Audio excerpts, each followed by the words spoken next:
Albert, and I first went to Vietnam in the spring of 1970 as part of a Yippie anti-war delegation. My traveling companion was Nancy Kershan.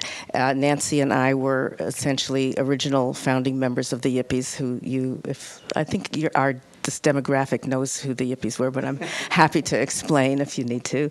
The reason that we were invited to Vietnam, and Frank claims he doesn't remember this, but I remember it very clearly, is that during the trial of the Chicago 8, the Chicago 8 had received a message from a delegation of what was then North Vietnamese saying, you got to come up and meet with us. All the conspiracy defendants wanted to go, but the lawyers, Bill Kunstler and Lenny Weinglass, said, absolutely not. We don't want you to violate any terms of your probation or whatever it was they were on, because if they had, they would have been sent to jail. So I and Frank went instead to meet this delegation of Vietnamese in Montreal. And I was the Yippie representative, and Frank represented, I would say, the straighter side of the conspiracy style, the less, go ahead. No, you carry it. Anyway, you want the straighter. And what that resulted in was a number of meetings that I had with various representatives from North Vietnam, and eventually Nancy and Judy Plumundon of the White Panther Party and I went in 1970. And the purpose of it really, as I see it now from 40 years later, was to come back to the United States and explain the humanitarian consequences of the war. My name's Frank Joyce. I'm a lifetime Detroiter, but from that base, I started out in the civil rights movement in the 1960s, and that led me into opposition to the war. One thing led to another, and on a different delegation from the one that Judy was on, I became one of the people who, anti-war activists who went to Vietnam, then known here as North Vietnam. Also in my case, in the spring of 1970, this is a separate story, but just as a reference point, I was in Vietnam, not in Hanoi, but somewhere south of there, on the day that the students were killed at Kent State, and which was a very impactful experience for the Vietnamese, and of course for myself and the three colleagues who I was traveling with at that time. The trip that we all just came back from is an outgrowth of a trip that I was on with Marianne in 2006, going back to Vietnam. Met a woman there who afterwards came up with the idea of doing a book about anti-war activists who had been to Vietnam during the war. And that was sort of the nucleus of organizing this trip and this delegation that was there for the 40th anniversary of the signing of the Paris Peace Accords. And I'll have some more to say about that, as will Judy here in a minute. So I think that's plenty by way of introduction. Judy has some points she wants to make. I have a few, and then really we want this to be a conversation. And also, I guess the first thing I want to say is that I'm really delighted to see the Vietnam vets here. We've always felt, in the anti-war movement, an affinity with Vietnam vets. And let me just leave it at that, and we can get in more about that relationship later if you decide you want to do that. So as Frank said, we were there to celebrate, we were invited to celebrate the 40th anniversary of the Paris Peace Accords. And the celebration itself took place in this large auditorium. We actually were escorted there by a police escort in our bus. The reason was not because we were necessarily celebrities, but because they had to get us there in time, and the traffic there is ridiculous. Well, everybody's on little motorbikes, and so the police were just basically waving the motorbikes aside in order to get us through. What I remember most about the celebration celebration were a couple of things. One was that there was a presentation, and there was films were being shown behind that showed Ho Chi Minh, starting with Ho Chi Minh, and went through the entire trajectory of the war, the bombings, the fighting back, the Paris Peace Accords, and also then the 2 years between the signing of the Accords and the actual liberation of the South. And while that was going on, there were interpretive dances and live people, rather the film behind, they were doing these marvelous interpretive dances and singing. And what I remember most about that, at a certain point, this line of young women and men came out, and they were not Vietnamese. Everyone else so far had been Vietnamese. They were not Vietnamese. In fact, they were, what I learned later, students at the University of Hanoi from various countries. They were all white people. They were all white kids, and they were dressed like hippies. And one of them even had a guitar and was pretending to be Bob Dylan. And what it was like, oh yeah, okay, there's an acknowledgement that we too were part of that. So that was great. And actually, before the event started, I remember going up to, there was this line of people who were older than you guys sitting down, and they were clearly generals and people who had fought in the war because they were wearing their uniforms, women and men, and with their medals. And I went up and down the line, and I said, thank you, thank you, thank you. And I shook their hands, and they beamed. They absolutely beamed. And the reason essentially for that was that they, in Vietnam, and we got this over and over and over again, were very, very grateful for what the anti-war movement did to help them free their country. And that was something I think that we learned as we were there. I remember being told that back in 1970, but it didn't resonate. But when I went this time, it really did resonate, that there was a lot of gratitude there to the anti-war movement. And I remember also going up to Madame Bin, and I just that name ring a bell. She was a negotiator at the Paris Peace Accord. She was also a head of the Vietnam Women's Union. She was a hero to those of us in the anti-war movement back in the day. And I gave her, and we made a T-shirt that had her image on it, and it said Nguyen Thi Binh on the bottom, and it said "Live like her" on the top. But we didn't silkscreen the T-shirt very well, so it came out "Live like her."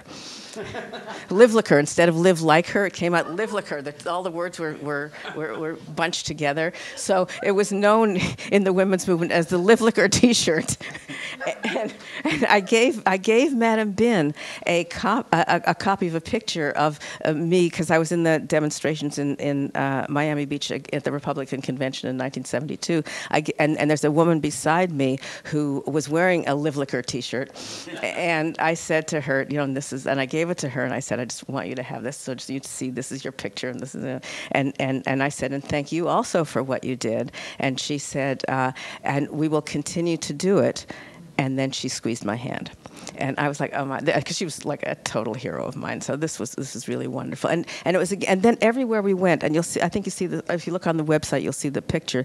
There were signs that said, "Warmly welcome the anti-war activists from the United States of America, or from America, or from the United States." It just depended, I think, on how much room they had on the sign, and because some of them were hand printed, some of them were not, and it just really felt good. That what I keep saying is that my trip in 1970 was life-changing, because when I went back, what I did was go, as I said, and talk about the humanitarian consequences of the war, and it changed the direction and the trajectory of my life. But this trip was life-affirming, and to me, the fact that you guys are sitting here now just really continues to affirm that. It really does. It's really very moving to me as a testament to something. To the kind of peace I think that we all believe in. So I just want to talk about two more things very briefly. One is the devastation. They both have to do with the devastation that the war wrought and what we saw today. One of the things that we saw was the effects of unexploded ordnance. Now, you guys may recognize this, and I'll pass it around, but this is a pellet bomb. It's unexploded. I mean, it's not going to explode. I can guarantee that. We saw a number of these on display in the museums in Vietnam, all the way through Vietnam. They, and this was given to me in 1970. It was almost given to me. Oh, here, you might as well have this, because there were so many of them around that they were literally just giving them away.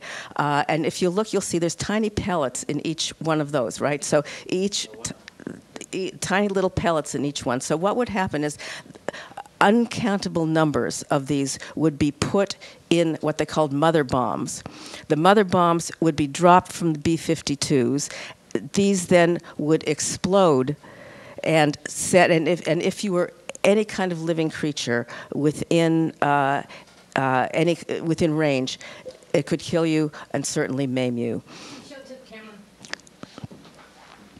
And so when we went especially to Quang Tri Province, which was one of the, because that's where the DMZ was. It was one of the most heavily bombed areas, and there's still such a danger. Still, essentially, they showed us that they have posters up for the kids that show these. And big X signs, and don't pick them up, because the kid's coming along in the field. He sees, oh, look, this is cute. I'll pick it up, and boom, because they are unexploded, unlike this one, which is clearly exploded. And that's one of the things that the Vietnamese really have to deal with. And really, it seemed like all they had to discover the unexploded ordnance that still exists, it was metal detectors, just like the kind that we have, and shovels and picks. And that's literally what they have to be able to stop it. So it's really one unexploded ordnance. If there are any of the negative, among the many negative legacies of the war, unexploded ordnance is one. And then the other is the poisoning of the earth and the water that took place as a result of the dropping of Agent Orange and dioxin, and especially in Da Nang. And I wrote something at the time, and I just thought I would read it to you, because it explains way better than I can what it was like to meet some of the people who'd been, and the children especially, who'd been affected by Agent Orange. So the most emotional experience so far is the visit to Friendship Village, where we walked into a room filled with child victims of Agent Orange. This trip has been fast-paced, but here time slowed. I was in tears. All I thought was, we are responsible. I am responsible. I hate the word victim, but in this case it was apt. 5,000 victims live in the Da Nang area, 1,400 Mongoloid children, faces and backs of heads flat, eyes slanted in that recognizable way. Girls and boys, some with feet deformed and 4 toes, and the little girl, perfectly formed, but only at best 2 feet tall. Ageless, an expression on her expression under her straight brown hair and pixie face of such unbearable sadness, it broke my heart. The other children laughed and clapped. She never joined in or smiled, as if she understood she had been cheated of a normal life by toxic chemicals leached into and poisoning the soil 3 generations before she had been born. I believe, although I have no evidence of this, that she understood whatever chance at normality her soul might have possessed, had it been born into another body, had been cruelly taken from her by military decisions made in the United States and implemented at the Da Nang Air Base 40 years ago. I was unable to join in the raucous Gagnab-style dance that the other children and my compatriots on the trip enjoyed. She had disappeared, as if the noise and celebration with the fun-loving intensity disabled children can muster disturbed her soul. I am responsible for the tragedy of this life, I told myself, yet I feel powerless to help. And these kids, so that was really, those were the 2 experiences. And I think I'll just pass it on to Frank. One of the most significant things about this trip is captured by Judy's description of this ceremony that took place in Hanoi, which was the official national observance of this important anniversary of the peace treaty that was signed on January 27th, 1973, for which Henry Kissinger, of all people, got the Nobel Peace Prize. Along with his Vietnamese co-negotiator. The ceremony itself was televised live on national TV. We were in the country for 10 days. Virtually, we were on national television in Vietnam virtually every one of those days, and there were extensive print media stories about us and about other people who had come from France and from other countries to observe this 40th anniversary of what formalized the military withdrawal and active combat role of the United States in Vietnam. As we know, the war continued for 2 more years. This was a big deal in Vietnam. Towards the end of the trip, some of us were invited and featured as honored guests at a 2.5-hour, 3-city, very sophisticated, complicated television program commemorating the end of the war and the Paris Peace Accords and so on, which was attended by hundreds of people and again televised all over the country. The number of stories in the mainstream media noting the anniversary of the signing of the Paris Peace Accords was 0. Not one in the United States. Not one story. Google it. Not one story. It's a cliche to say that we're the United States of amnesia, but we really work very hard, which I believe derives from a nation founded, whose economy and government was founded on chattel slavery and on genocide against indigenous people. Forgetting becomes not just a habit, although it does become a habit, but it becomes a way of life. It becomes a way of never processing anything. We haven't processed slavery. We haven't processed the Civil War. So why would we process the Vietnam War? And why would we learn anything from Vietnam that would have, and as peace activists, I'm sure we all share this frustration and have now for many years, but why would we learn to not do a version of the same thing all over again in Iraq or Afghanistan or Pakistan or Iran? We're all of a certain age, with a couple of exceptions in this room.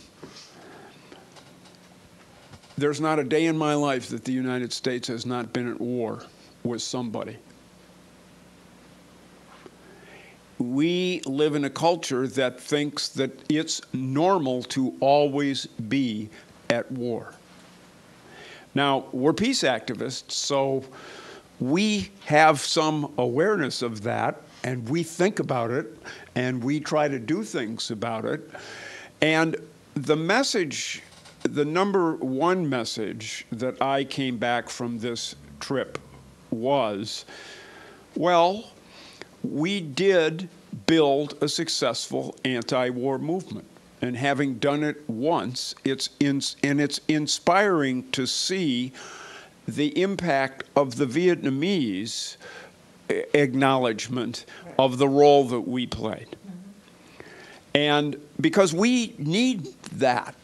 This is, I feel, a kinship with all of you. The reason to do a meeting like this is to share with you our inspiration and invigoration at being, at people who are grateful for what we did and who acknowledge that it was a part of their achieving their goal. I want to say a word about the goal. After the ceremony, we came out and Mary Ann got in a conversation with obviously an older than people in this room gentleman in his military whites with all kinds of medals, dripping with medals, who happened to be a pretty good speaker of English. And so we got in quite a long conversation with him, and people on our bus were mad at us and wanted us to come back get back on the bus. But what came from that conversation that will always stay with me from that trip is he said he also had been involved with a lot of observances of the 40th anniversary and had done interviews with people, and he said he had just been interviewed the day before by somebody who I think was from Australian television or something. And the interviewer said to him, "Can you please explain to our viewers how it was that Vietnam defeated the United States?" And he said, "That's the wrong question. Vietnam did not defeat the United States. How could our little country defeat a nation with 6,000 nuclear weapons and the biggest military machine that has ever existed in the history of the world?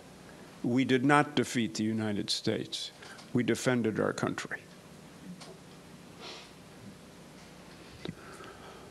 That's a pretty deep comment, I thought. Fast forward more towards the end of the trip, and we got a very interesting version of the same thing when we were touring the famous, and now the name is escaping me, somebody here will remember, but the famous tunnels, the Cu Chi tunnels.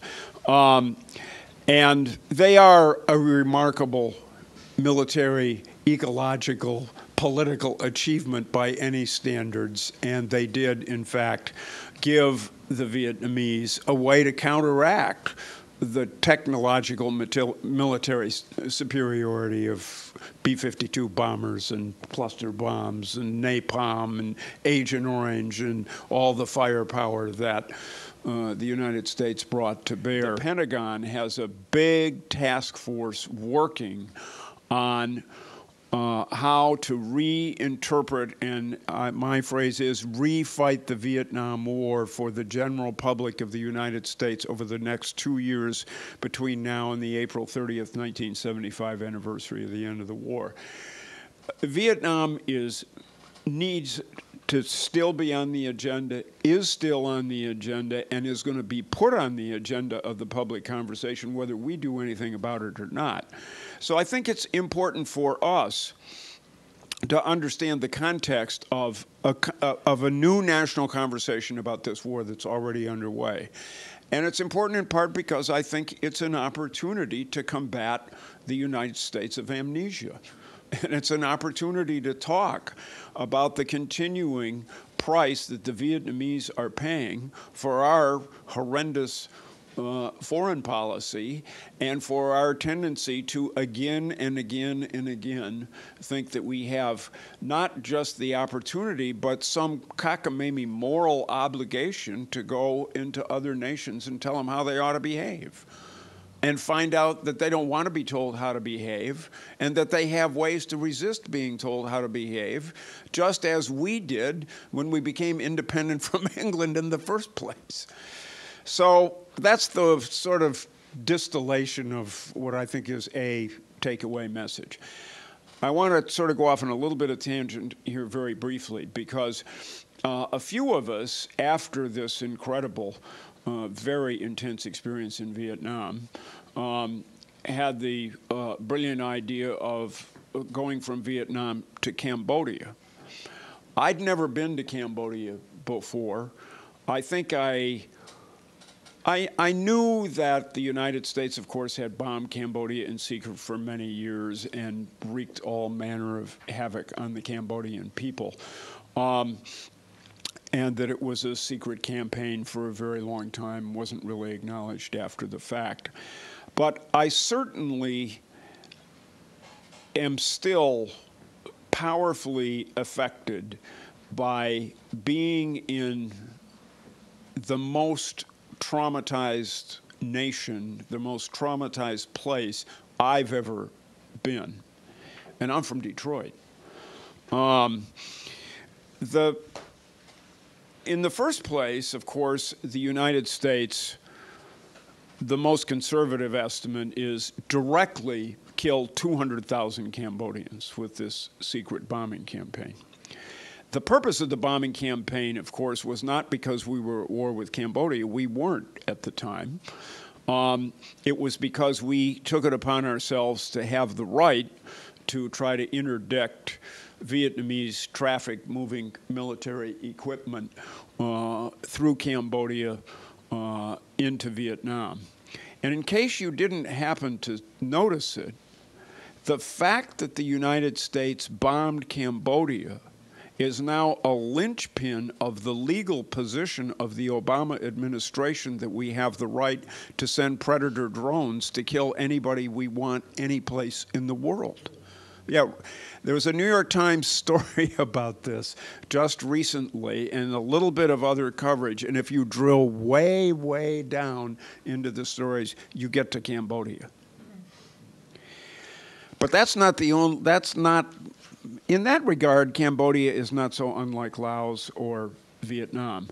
What makes Cambodia different that I had never really wrapped my head around before is that the fact of the American bombing campaign and the fact of the United States overthrowing the Sihanouk government destabilized Cambodia and created the conditions for Pol Pot to take power in Cambodia, who killed 2 million people,